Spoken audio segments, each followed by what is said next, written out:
and he said, much like last week, it's really going to be a dogfight this week playing Kansas State. Yeah, there's no rest for the weary. We, you know, I mean, we got a lot.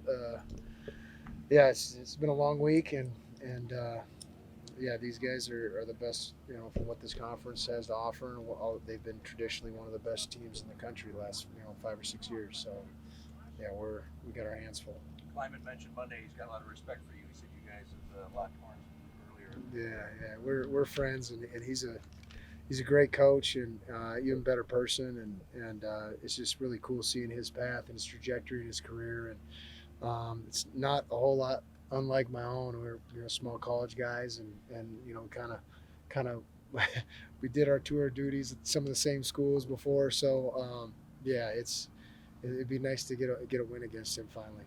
In a conference full of good quarterbacks and running backs, where do Avery Johnson and DJ Giddens rate in your mind's eye? Yeah. Okay, so the running back is he's physical, has great contact balance. He's guy has great vision. I mean, sometimes he just knows how to run through the smoke, so to speak, on some of his inside runs, and yeah, he's just a talented back, patient runner.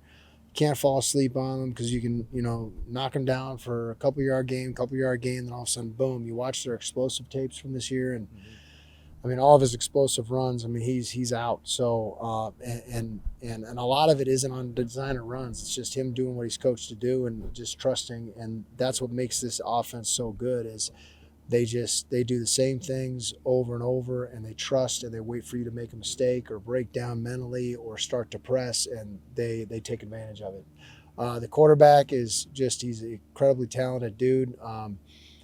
He's sneaky efficient in the passing game, and then he creates big plays and explosives he's just so hard to tackle in the backfield. And he has great vision in the pocket, and he's a creator. So he most reminds me of, in terms of passer runner, like Lamar Jackson. I mean, when he gets out, he's as fast as anybody I've seen in space. So we got to be able to keep in front of him and keep him in front of us in order to be successful on Saturday. How much do you have to adjust for a quarterback like that?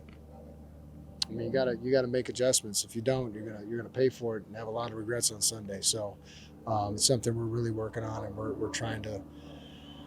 Yeah, we got to keep him in check. Him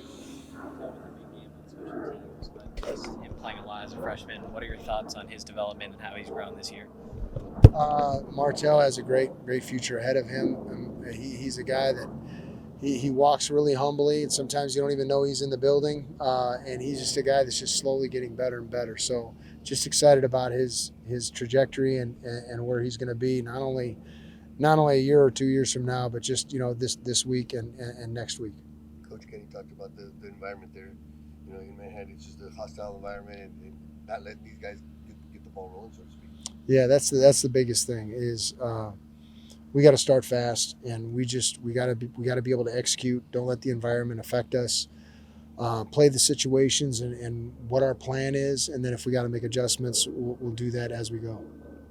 Did you see LT Welch being the playmaker that he's been the last 2 weeks? Yeah, absolutely, and that's why. We recruited him. He was such a high priority recruit for us that they sent me down to Baton Rouge to go see him.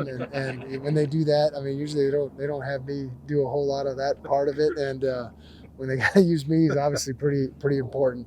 But no, Brian Carrington did a great job recruiting him, and we evaluated him. We thought that he was a guy that could come in and help us and compete right away. And it's taken a minute. I think he was kind of feeling his way out and trusting, the process. And sometimes you just got to do that. You got to kind of fight through it and stay positive. And we always say, being uncomfortable is a good thing as long as your spirit is good. If your spirit is good, you're going to have great growth. And that's, he epitomizes that. Thanks, Brian. Appreciate it.